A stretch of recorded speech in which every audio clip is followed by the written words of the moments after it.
Bonjour chers amis et merci de soutenir notre chaîne. Et c'est très simple de la soutenir.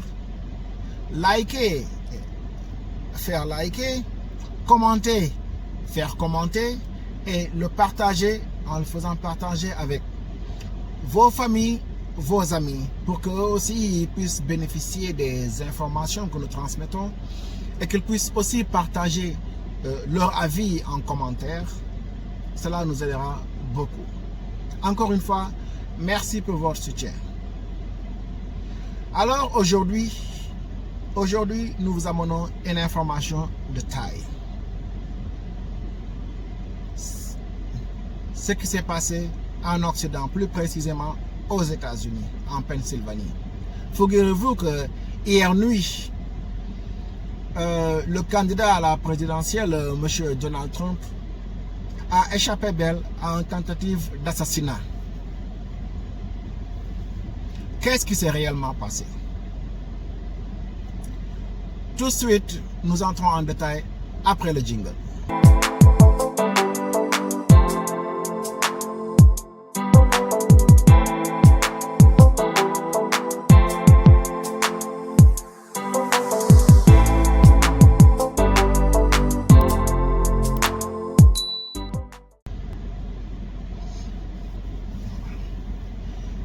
Nous allons tout d'abord parler des services secrets et de leur rôle dans le gouvernement américain. Le président Abraham Lincoln, quelques heures seulement avant son assassinat, avait signé la création des services secrets. Ça s'est passé en 1865.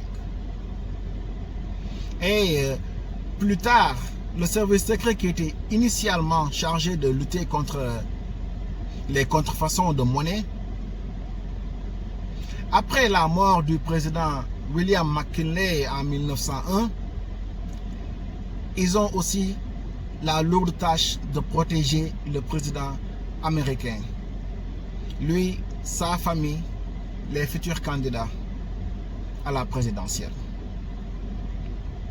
Donc aujourd'hui, ils offrent une protection temporaire aux hommes politiques de premier plan et aux candidats à la présidentielle et aux chefs d'État en visite. Qu'est-ce qui s'est réellement passé? Figurez-vous que l'ancien président tenait un rassemblement lorsqu'il a déclaré avoir reçu une balle dans l'oreille. 2 personnes présumés dont le tireur ont été tués et 2 autres sont grièvement blessés. Un homme a tiré plusieurs coups de feu. On peut en compter dans la vidéo 7 coups de feu. Alors, dans la scène, on peut voir que c'était lors du rassemblement à Butler, en Pennsylvanie. Les spectateurs commençaient à crier au feu, et ils se sont soudainement baissés. Alors M. Trump s'en est précipité après avoir vu du sang couler à partir de ses oreilles. Ses gardes du corps se sont précipités sur lui parce que il a esquivé en se baissant au niveau de l'auditorium pour que le tireur ne puisse pas l'atteindre. Alors c'est après cela que les agents du service secret sont ensuite venus se précipiter sur lui. Alors ils l'ont escorté jusqu'à son cortège et le visage était un peu taché de sang qui venait de ses oreilles. Et comme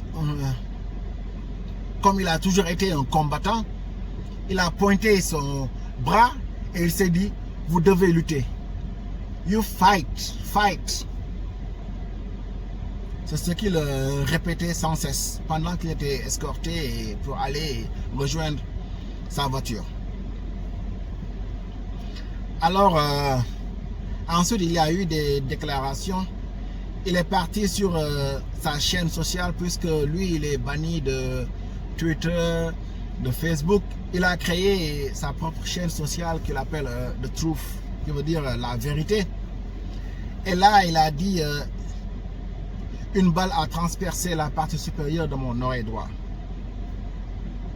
Et dans sa publication, il a écrit: j'ai immédiatement su que quelque chose n'allait pas, dans la mesure où j'ai entendu un soufflement de coup de feu. J'ai immédiatement senti la balle déchirer la peau. Il y a eu beaucoup de saignements. Alors, j'ai réalisé ce qui s'est passé. C'est vrai que cela signifie échapper à la mort de justesse. Et ça a fallu de quelques centimètres pour qu'il soit rayé de la carte. Et puis, après ces événements, il y a eu les forces de l'ordre qui sont intervenues et ils ont pu se débarrasser du tireur et prendre son fusil. Il paraît qu'il avait un rafale de AR-15 et c'était un homme blanc. Il est décédé après qu'il ait reçu une balle dans la tête. Et dans la communiqué de la FBI, ils ont dit que l'homme a été identifié au nom de Thomas Matthew Crook. Il est âgé de 20 ans. Et il est originaire de Bethel Park. C'est juste à quelques mètres de là où se tenait l'événement. Les autorités ont aussi donné comme information qu'elle essayait toujours de découvrir le mobile de la tentative d'assassinat. Mais ils n'ont toujours pas précisé comment ils ont tué le tireur. Et tout ça n'était pas clair dans leur déclaration. Et vous savez, les services secrets, ce sont des gardes du corps et des agents qui sont hautement visibles et qui évaluent les menaces avant qu'un homme politique arrive sur les lieux d'un événement. Donc, les gardes du corps, ils ont été les premiers à l'assaut sur la scène pour couvrir M. Donald Trump lorsque les coups de feu ont retenti. Alors, l'association de la presse a reporté qu'une équipe tactique lourdement armée se déplace partout avec un président ou bien un candidat à la présidentielle. Et il est chargé de faire face aux éventuelles attaques.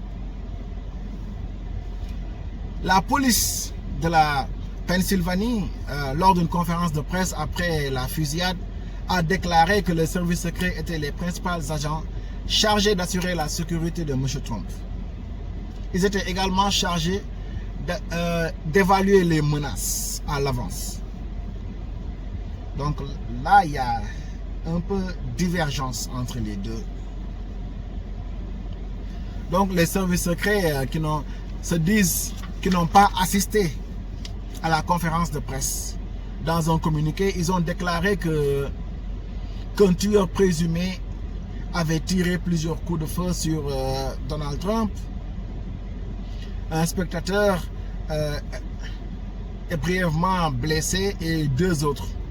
Les services secrets ont confirmé avoir tué le tireur, que le FBI a ensuite identifié comme étant Thomas Matthew Crook, âgé de 20 ans.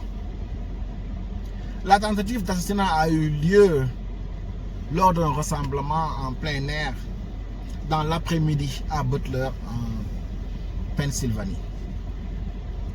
Donc, M. Trump qui se tenait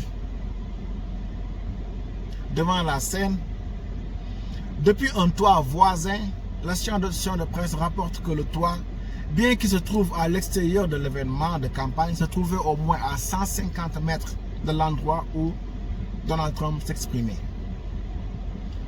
Et dans une autre déclaration de l'agent de la FBI, Kevin Rojek, il déclare que l'agence travaillait avec les services secrets pour déterminer les précautions mises en place par les services secrets avant les rassemblements. Et un autre commissaire, le commissaire adjoint de la police de l'État de Pennsylvanie, George Bevan, il a défendu les services secrets et a déclaré qu'il est difficile d'obtenir un lieu ouvert pour leur défense. Ce que voudrait dire, c'est qu'il est incroyablement difficile d'avoir un lieu ouvert au public et de le protéger contre toute menace possible, contre une attaque bien déterminée. Donc, actuellement, l'enquête se poursuit toujours. Mais ils vont essayer de déterminer pourquoi ce jeune homme a tenté d'assassiner Donald Trump. Et aussi, ils vont essayer de déterminer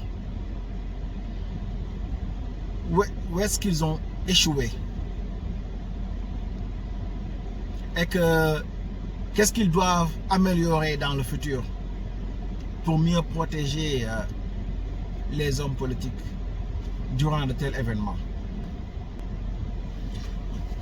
Un des témoins oculaires de l'événement, il a bien précisé que avant que les coups de feu retentissent, ils étaient près du tireur à 50 mètres.